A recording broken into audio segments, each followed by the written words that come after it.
So today I'm going to be doing, I guess, a bit of a follow-up to my Gauntlet style video. In that last video I did, me and TG put all the Hokage in like a chronological villain gauntlet. So basically, just putting them against like the final boss of each arc and seeing how they did, and seeing how far they could go in the gauntlet. This time we're going to be putting all the Genin, so the Konoha 12 and the Sand 3, versus a Sound 5 gauntlet.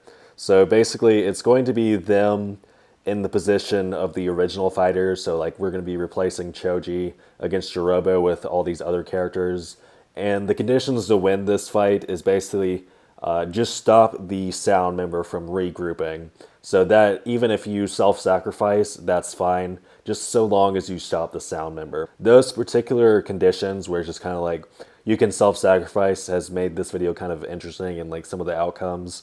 It was definitely, after we went through every character, it was kind of like a weird list of like who got as far as we thought they would. Anyway, that's really all we have to say about just like the intro and stuff. So let's go ahead and start with the first few characters, which is just going to be like the Sakura and Tenten. Like we're not we're not spending much time on these characters. These characters lose to Jirobo. There was a reason why these characters weren't taken on this mission. Like Sakura has no jutsu, Tenten can only use kunai. I really doubt that Tenten's kunai can damage Jirobo if he's transformed into a second state. So off the bat, just forget about those characters.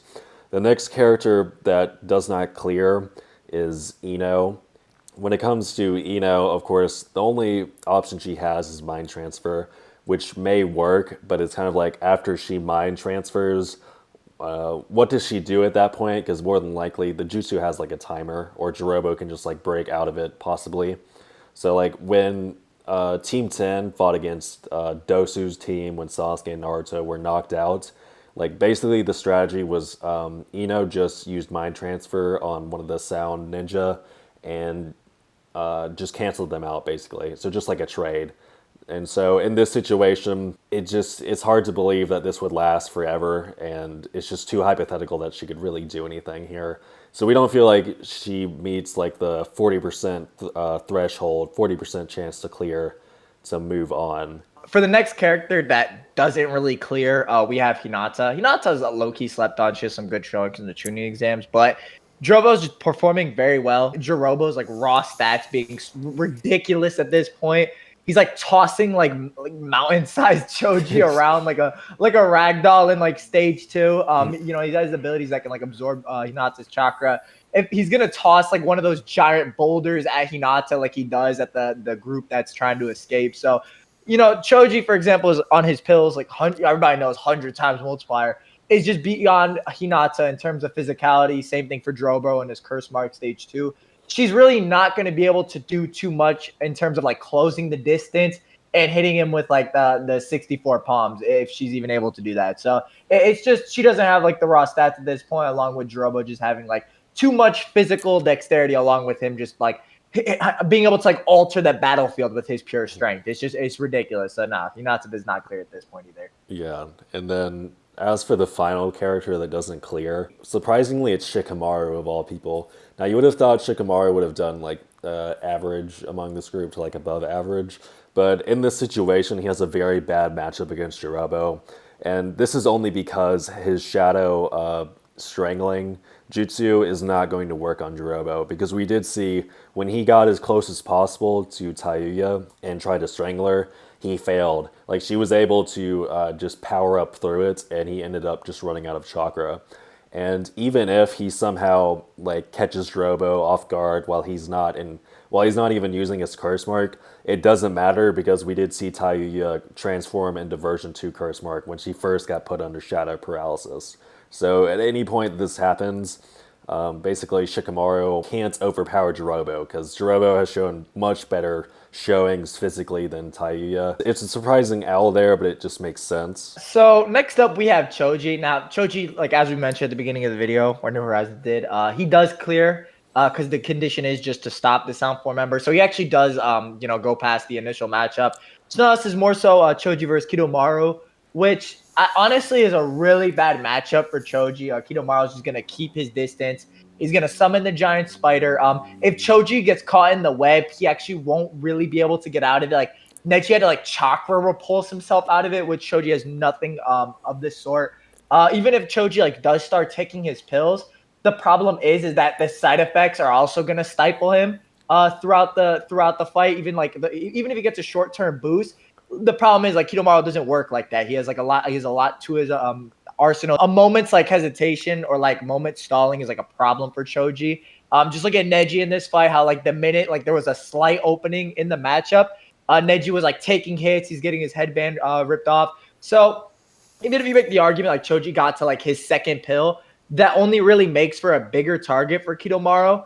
Even if you argue like he tries to squash Kidomaru, if Kidomaru does go into version 2, he's gonna pierce right through Choji. It doesn't matter how big Choji gets, he's not gonna be able to like stop Kidomaru. He might not even find him for the duration of the fight. Like there's a good chance like he's just gonna start throwing attacks out. He might not even find out where Kidomaru is. Like Neji was only really able to do that since he was able to track the chakra through the chakra thread. So there's a good chance that even if Choji's taking pills, he's gonna be lashing out in this encounter.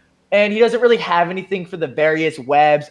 You could make a case even if he did get to Kidomaru, like Kidomaru's like chakra armor would like prevent him from taking real like substantial damage. So you can maybe say like if he takes his red hot chili pill and like nukes the area with like 100-time punch or something like that, he can maybe win. It's not probable. Like Kidomaru was like facing a ridiculous fighter, Neji. Yeah, so just it's not impossible for Choji to win here. It just doesn't cross that 40% chance Yeah, threshold to yeah, move on. But on to the next fighter, which is Kiba. One thing to note about Kiba is that really he actually ended up taking the strongest of the Sound Four. Like Orochimaru actually says Sakon and Ukon are the strongest. When it comes to Jirobo, I definitely don't think Kiba can just like, box with them or just scrap with them. And he's going to have to resort to using like Fang over Fang, which really, I'm not sure how well that's going to work if Jirobo starts powering up. So like once Jirobo started powering up, he was easily dealing with like Choji's partial transformations and things like that. And even when he was in version 2, he was so strong he could pick up like the giant Choji and throw him in the air, right? Because of that, I don't think regular Fang over Fang is going to work. And Kiba's going to have to go into his wolf transformation and do that Fang over Fang, because that Fang over Fang was so strong that it literally cuts version 2 Sakon and Ukon in half, and they had to split in half and then basically just regen from that. And this is the strongest member of the four, a very physical member as well. So I feel like if Jirobo is hit by that, it might not kill him, but I really don't think that he's going to be able to continue fighting, at least not well enough. So I think we both think the chance is high enough that Kiba clears here. Now, yeah. as for Kidomaru, that's a little bit more difficult because Kidomaru is going to be keeping his distance and like staying hidden. So like even against Neji, who had like the Byakugan, he was having trouble even like knowing where Kidomaru was, while Kidomaru just sent plethoras of attacks at him, right? And even I really think this fight also ends before it even begins. So like at the beginning, Neji is just caught by these webs, and the only way he breaks out because he can just dispel chakra throughout his entire body. Like if Kiba and Akamaru get caught in these webs, they can't transform or do like Fang over Fang and stuff because they're not gonna have access to their hands for jutsu. They can't go into their wolf transformations. So really, I see if Neji's getting caught by these webs in base, I think Kiba's also getting caught. And even if, like, let's say Kiba goes into wolf transformation, can he even find Kidomaru, honestly? I'm not going to say it's impossible, but it's such a low chance that he clears that we're not going to move him on to the next round. Next up, we got Shino, the god. The god. Not the god. Now Shino, ridiculous animal. We've talked about it on the channel before. He's placing bugs on someone of like Sasuke's caliber without him noticing. Sasuke having a Sharingan, Chidori levels of speed comparable to that of the Gates. He can outsmart Kankuro in his like battle, like placing the bugs in a certain position on the chakra threads. So he's an intelligent fighter. He has a lot of good stats. He's actually a really good fighter to beat Jirobo, since he can actually kind of sit back and just let his bugs absorb the chakra. And that's kind of Jirobo's thing, so it's almost ironic. But there's a good chance like he'll let Jirobo's also ridiculously like not intelligent or dumb, I guess, a shorter way of saying that. So you can make a case like he'll get in close simply to feint getting bugs on top of Jirobo. He's gonna do a lot of damage here, realistically, and more likely than not, his bugs are just gonna absorb Jirobo's chakra. He doesn't actually really need to rely on like a ridiculous punch or anything like that. Like for a lot of people, he can actually just simply strip them of their chakra, and that will take them down. So especially if Jirobo goes into version 2, like he's going to be in a very big difficulty and his body's going to go paralyzed if he even gets to that point. So there's a good possibility like he actually would strip Jirobo of his chakra. He doesn't really need to get in close. Even if he does, his bugs are able to perform defenses very potent, like they're taking Zaku's like sound blast and stuff like that. So I think there is a good chance he could clear here.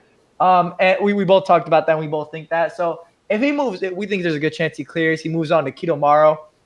Now, interestingly here, his bugs could perform the same strategy that they did against Kankuro, where they simply walk alongside his chakra threads and make it to Kidomaru himself in terms of and start like eating his chakra and start like surrounding him and stuff like that. There is the case that Kidomaru can like secrete gold glands to this skin and like get them off with the gold glands falling off and stuff like that. Which if you make that case, then Shino's win condition would fall out the window. And Kidomaru would just beat him as he's beating everybody else by overwhelming them with spiders and arrows, slowing them down. And just if he needs to go into version 2, he might do it in version 1, just hitting them with like that amped arrow that was just shredding through Neji's defenses. So it more so depends on that. But more likely than not, if the sweat glands are blocking the 64 palms and protecting his chakra and the chakra points, they're more than likely going to be able to defend against the Shino's bugs. So it's a little bit more, a little harder to say for Shino at this point, but he more than likely does not clear Kidomaru. And so after Shino, we have Konkuro. So Konkuro is kind of, I would say, slept on out of like the part 1, like Kona 12 and Sound 3. But in terms of Jirobo, I kind of feel like he does pretty well considering what he was able to do against Sakon and Ukon. So he got a clean shot on version 2 Sakon, and it damaged Sakon so bad that he just had to retreat into Ukon's body and literally like he was so damaged he had to fall asleep even to like recover. And when they're like falling asleep, that's when they're like really recovering. Sakon and Ukon are supposed to be the strongest of the Sound 4. So we're going against the weakest here. And I just feel like Jirobo's kind of like brawler fighting style. Like he's just going to be coming straight at Konkuro, and Konkuro's just going to be coming straight at him with his puppets. And you also have the problem of like poison. So just like this general like brutish fighting style is going to be bad against like a poison user. Like he's just going to end up getting poisoned one way or another. And Konkuro's, he's fairly smart, like on Shino's level almost. So kind of like the same thing. If Shino can think of a way to beat Jirobo, then Konkuro definitely can. So we feel like he clears this pretty confidently. When it comes to Kidomaru, that's when it gets a lot more difficult, of course. Now, if he is caught in like the webbing of, it's possible that he could possibly escape because he can still use his fingers, probably maybe to use his puppets to cut him out, possibly. Like Naruto couldn't cut through it with the kunai, so I'm not entirely sure if like just the puppets can do. Also, one thing to note is that when he starts the fight, actually, like the person that you're seeing that's Conqueror is actually the puppet, and he's actually in the white wrapping behind him. That's how he got it. That's how he got like such a clean shot on Sakon. So that's another way for him to escape the webbing. But really, in this scenario, it's hard to see Conqueror really because they have like very similar fighting styles. But Kidomaru just has so much more firepower. So it's hard to see Conqueror really closing the distance and defeating him with his puppets. And I don't think like his defenses, Conqueror's defenses, are not very suited for like constant spiders coming at him and constant arrows.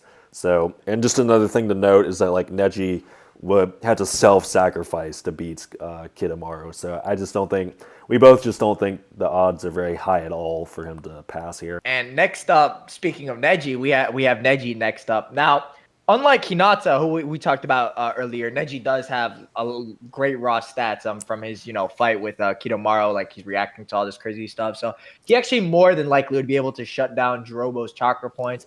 He's even like his Byakugan's gonna see right through Jirobo's techniques. He's even the one who like deduced the issue with Jirobo's barrier and whatnot.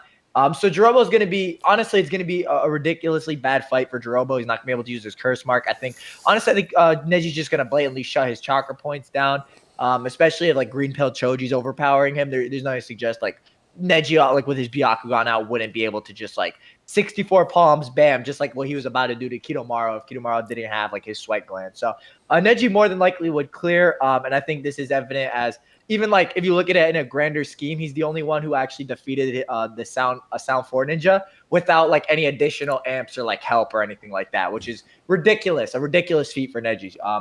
So he also clears Kidomaru because he did self-sacrifice, so we're actually going to give him the pass on that round, which leaves him to Tayuya. Now, Tayuya is interesting. She has her flute summons, which are kind of difficult to deal with.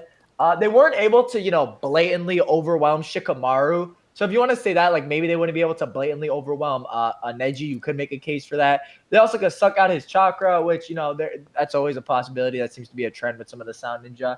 The summons, they're all right. It's just that if it's this is the type of matchup where it always gets to like if Neji gets in close, Tuyuya's gonna lose.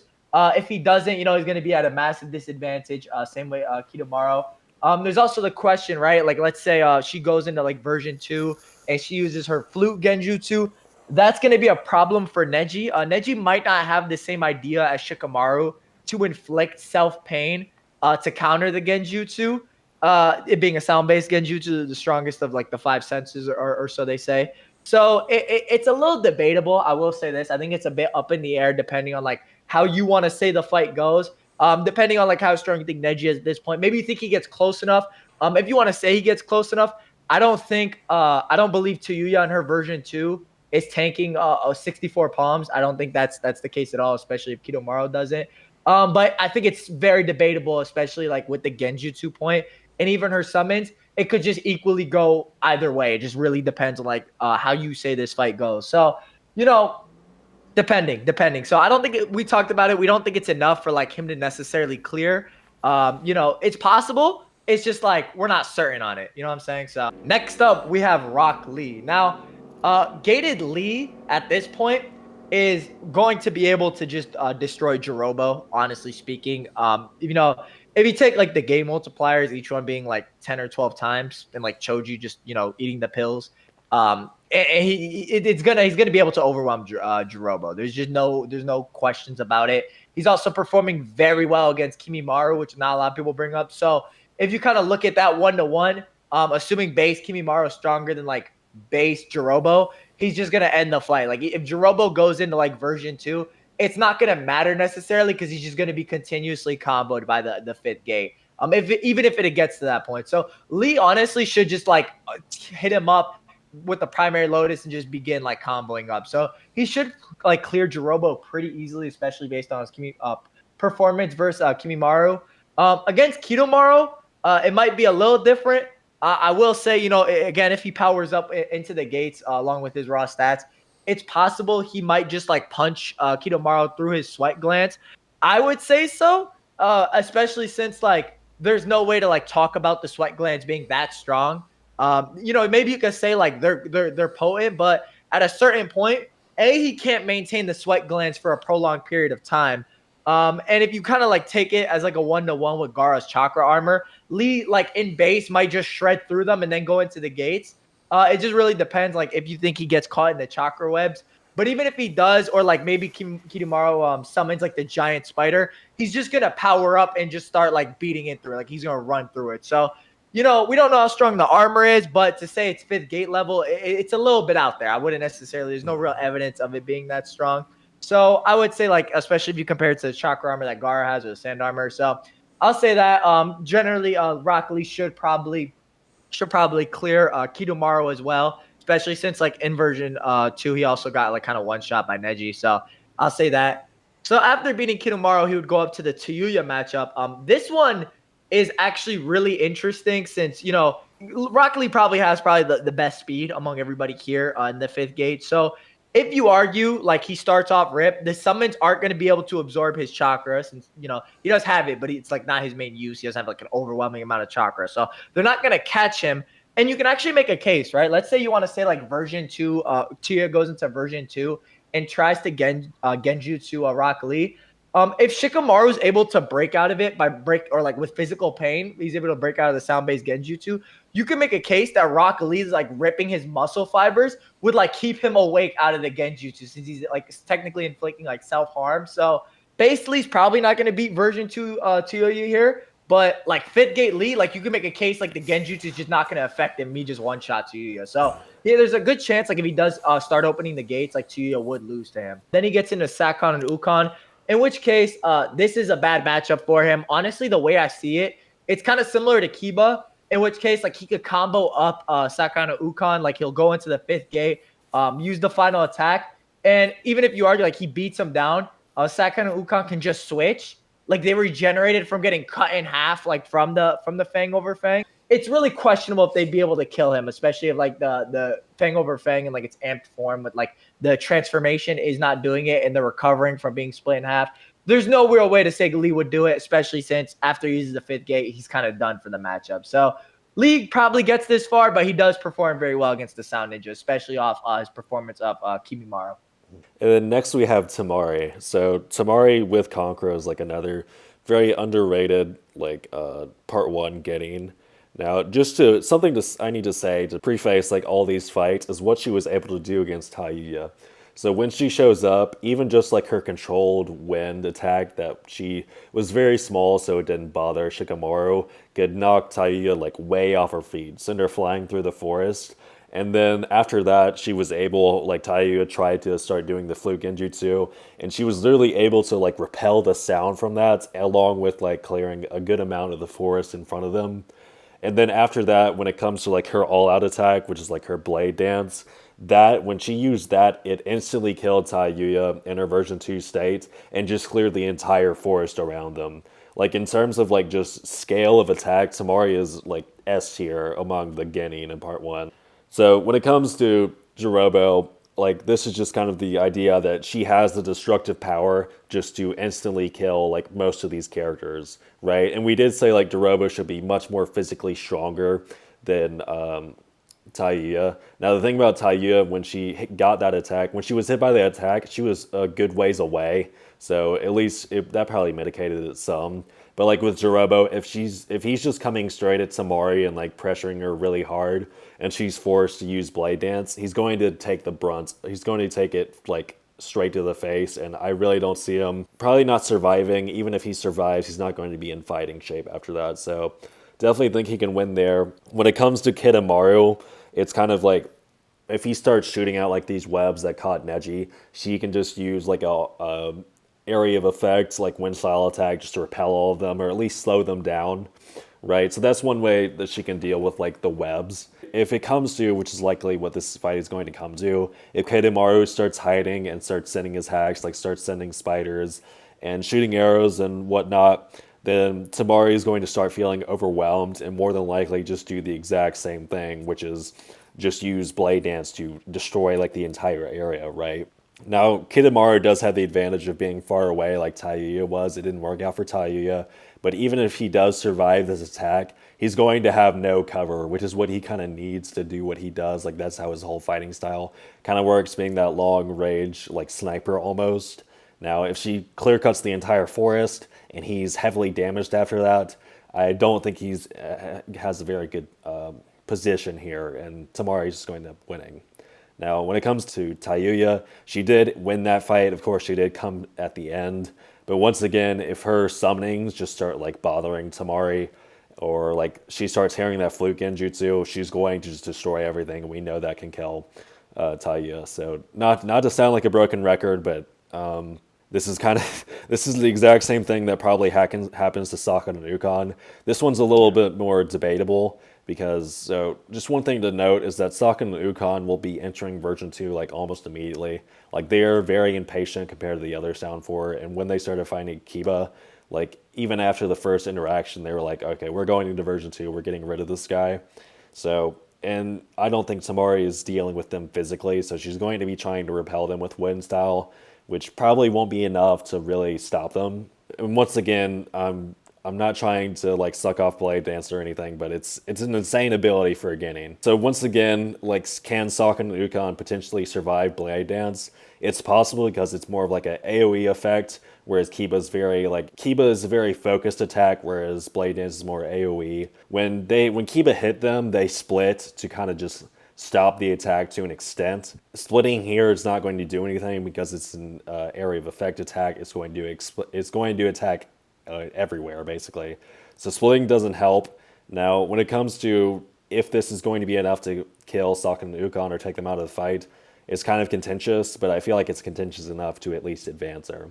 And then, because like if Blade Dance doesn't kill them, she can still use her wind style to continually damage her. So that one's debatable. But as for Kimimaro, that one's not so debatable. She really just doesn't have the firepower here. So like Kimimaro was dealing with Gaara's firepower, right? So like Gaara flooded the entire forest with sand and then tried to sand barrel him.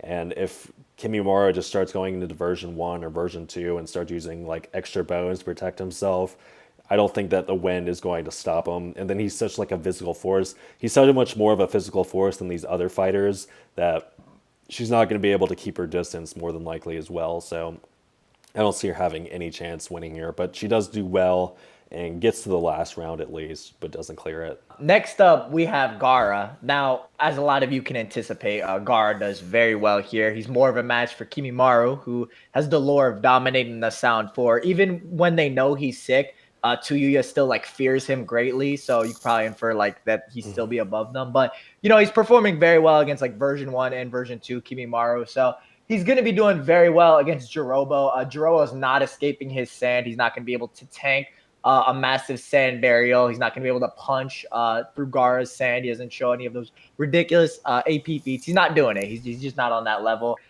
Same thing for Kidomaru.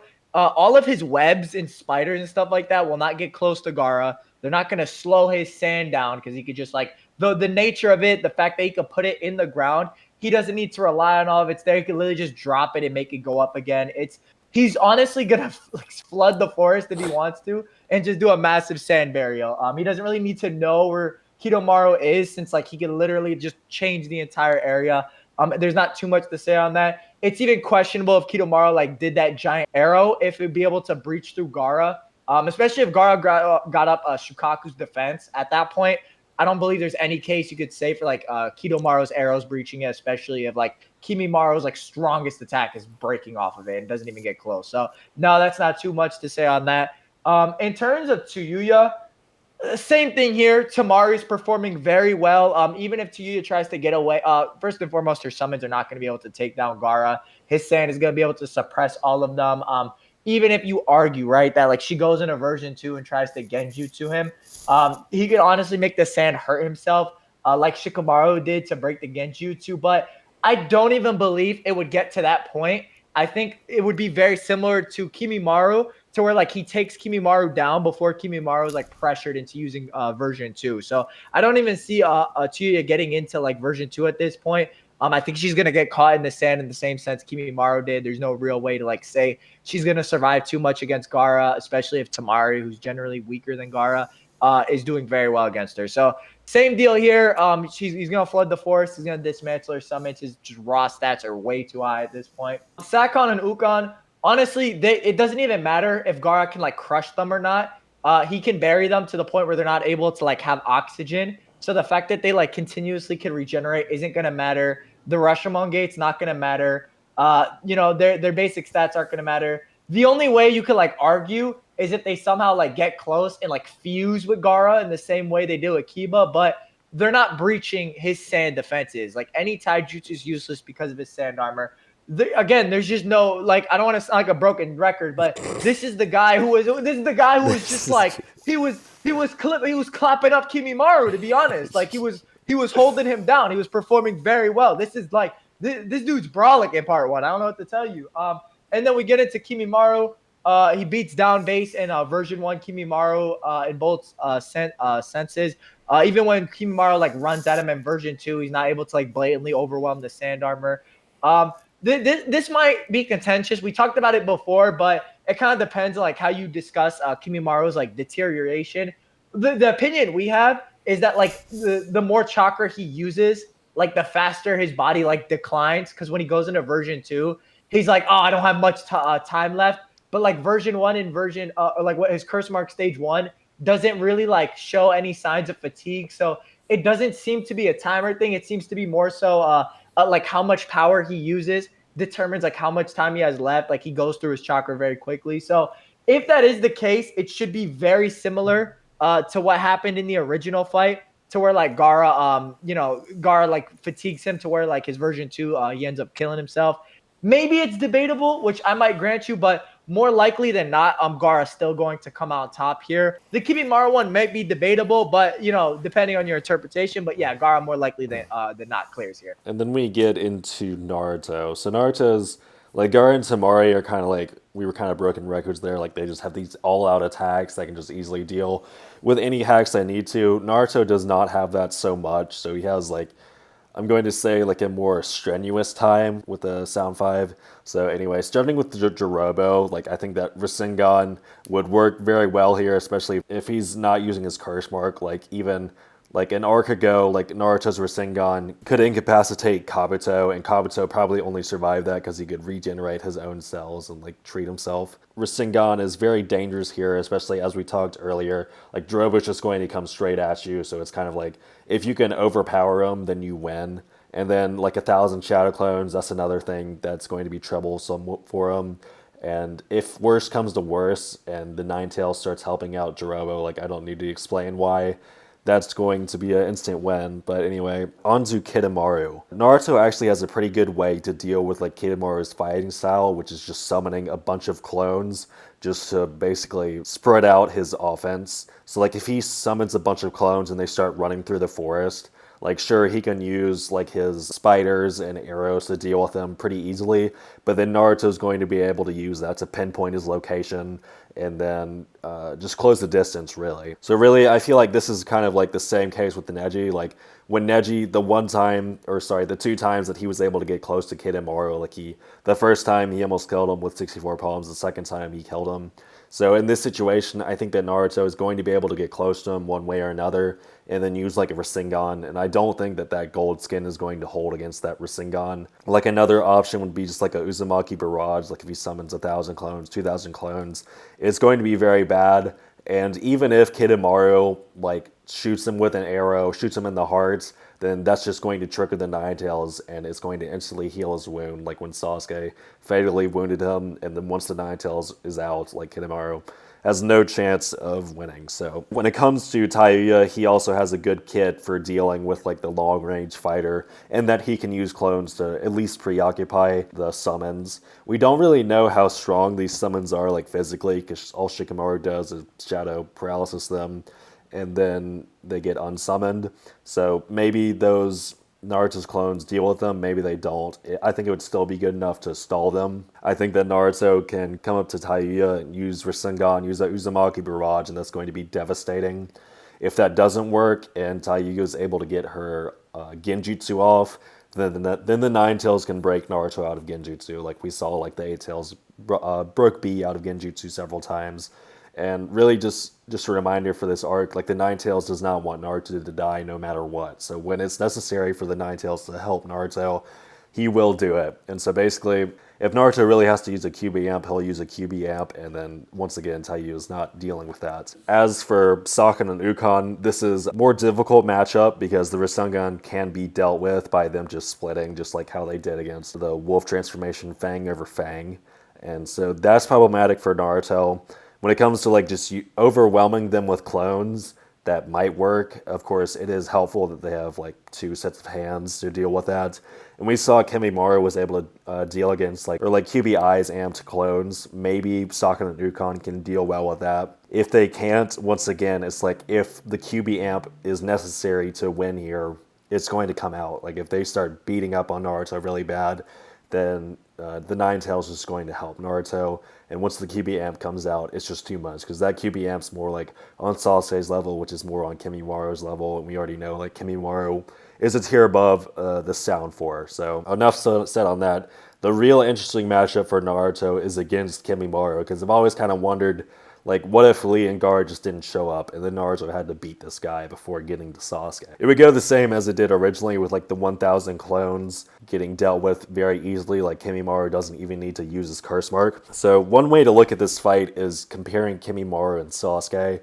So, like I said, Kimimaru did very well in base against the 1,000 clones, whereas Sasuke did very well in base against just the one Naruto with the same QB amp, and that QB amp just being where his eyes turned into the fox like. It's kind of the question of, are these clones, is the thousand clones stronger than one Naruto? There is like a 1-to-1, a rough 1-to-1 to make there. And we both know that Sasuke and Kimimaro have the same type of curse mark, so they have the same type of amp. And once Naruto started to get into his QB chakra, especially into that One Tails, it forced Sasuke to get into his version 2. More than likely, what happens here is that base Naruto is not going to be enough, and then the Nine Tails is going to start coming to play as Naruto's life is threatened, and the Kimimaro is going to start powering up himself, and it's going to go all the way to like a version 2 Kimimaro versus like a One Tails Naruto. The problem for Kimimaro is that he doesn't have like some big jutsu to combat Rasengan like Sasuke has with Chidori. So he's more than likely just going to have to resort to just trying to tank it, which personally I don't think that sounds very good with them, especially since he's terminally ill. So personally, I think I'm not going to give Naruto like the 100% nod to win. I just think he has a strong chance to win because he's really going to make Kimimaro like exert himself physically, and then he also has the advantage of Rasengan. So Naruto, along with Gaara, more than likely clears the entire thing. Lastly, we have Sasuke, Final Valley with the three Tomoe. I know, get some iced tea, get your feet up. We're gonna talk about it real quick. So this Sasuke, for like kind of an analogy, I could talk about this. Naruto in like his base is still able to like somewhat combat the Sound Ninja in base. Like he's able to put moves onto Yuya a little bit. He's able to dance around Kidomaru a little bit. So he's not like inferior, like to the point where he's blatantly getting overwhelmed. That's more so in their abilities. So that should kind of say like where Sasuke with the three Tomoe should be. Honestly, like to make it simply, Chidori is just killing Jirobo. Sasuke is just gonna throw it out. Even if you didn't argue that, he would just like proceed to beat the bricks off Jirobo in like pure taijutsu. If Jirobo felt the need to power up, Sasuke would too, but more likely than not, he's just gonna Shidori Jirobo, and that's gonna be the matchup. Like it's just there's no real way there. Kidomaru, it's a bit of the same thing in terms of like Sasuke can like should be able to detect like where the chakra threads are with his Sharingan. The AP of Shidori is gonna be too high to where like Kidomaru's like gold plating are not gonna be able to tank it. There's no real way you can argue they're that durable. Especially if Shidori is like implied to be like above Gaara Sand Armor, who's like tanking version 2 like Kimimaru's like physical blows. So there's no, and obviously that Gaara gets stronger, but I'm more so just making like a 1-to-1. So there's no real way to argue it's that strong. And Sasuke's like base speed would allow him to get in very close on Kidomaru from the start of the fight. So there really wouldn't be too much opportunity for Kidomaru to like get away and do all this crazy stuff. Moving on to Yuya, a lot of the same thing, to be honest. He's not getting hit here. He's going to just run through all of them with his fire style and Chidori. There's not going to be too much. Again, his base form is just so ridiculous at this point. More comparable to Kimimaru. Genjutsu could be a problem. If this is more so like getting into like Sasuke's mastery of the Sharingan at this point, since we haven't seen him deal with Genjutsu. It would kind of get into a point where like, is Chuya going to honestly get the chance to go into version 2? More likely than not, Sasuke, if Chidori comes out, he's going to blitz across the battlefield. If you want to say or Genjutsu comes out, I believe it's debatable. But Sasuke should be able to just break through it with his Sharingan. There really shouldn't be too much to say on that. But generally raw stats, Chidori, you're noticing a trend. But moving on to Sakon and Ukon, you can make a case like they could survive. He would split them in half with Chidori and they would separate and stuff like that. But the problem is Sasuke can actually do multiple Chidori at this point. He can do 3. I believe it's 3. He does like 2 against Naruto, and then like he does a final one in his version 2. So basically he has 3 Chidori to work with Kimimaru levels of speed, in which case like you could make the argument that even if they separate off the first one, he's going to be able to like take them out again, or he'll just fatigue their chakra supplies from continuously splitting up. If Kankuro can like fatigue them to the point like his basic puppet can kill them, Chidori is going to kill them. Like it's pretty self-explanatory. There really isn't too much to say. They're going to get fatigued at some point. So, we're dealing with a Kimimaru level fighter here. We go into Kimimaru. That's very interesting. That's highly debatable. I believe you can make a strong enough case that if, Sasuke does push Kimimaru to like version 2, Kimimaru, even if like they're relative, right? Let's say I give you best case scenario. or like let's make it very even, like lower the amount of assumptions and they're relative. And it comes out like to kind of a draw, like Sasuke does like his Onyx Chidori and Kimimaro does his strongest attack. Kimimaro still doesn't come out on top because like the way his body is structured. So he's gonna actually be forced to like go into higher chakra levels with Sasuke. In which case you could make a case like Sasuke might actually be able to react to version 2 Kimimaro if he can like somewhat tangle with like version 2 cloak or version 1 cloak Naruto, excuse me. So, that one's a bit debatable. Not to sound like a broken record here. I feel like I am, and you can maybe say that, but I think he's close enough to Kimimaro in strength to the point where like it can trigger Kimimaro's illness, like that level of potency. I think you can generally give him a round clear on this one, just due to the fact that he can also enter his CM2 on command, whereas Naruto is a bit more debatable. So I think that pretty much sums up Sasuke.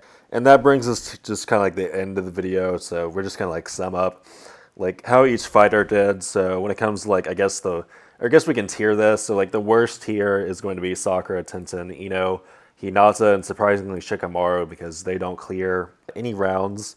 The next tier would be Choji, Kiba, Shino, Konkoro because they all get stuck at Kidomaru, but they can beat Jirobo. After that, we have Neji, who gets stuck against Sayuya. He's the only one that ends up getting stuck there. So that goes into the next tier where we have Lee, and he's also the only one that gets stuck against Sakon and Ukon. After that, we have the zones here again, I guess. We have Temari, who ends up defeating the Sound Forward pretty easily, I guess, but ends up stalling at Kimimaru.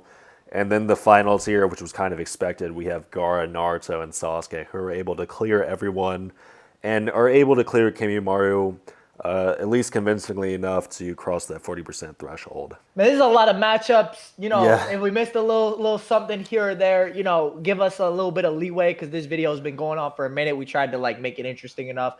Some of these might be more debatable than others, but I feel like generally we captured some good thoughts. If you disagree, let us know down below. Hit the like button first. You know what I'm saying? Why am I doing your outro? Hold up. Get us out of here, bro. Yeah, just one last thing. Like TG said, like the Gauntlet, this is a very like broad type of video, so try not to get super anal with us. Like this is just like a broad sense.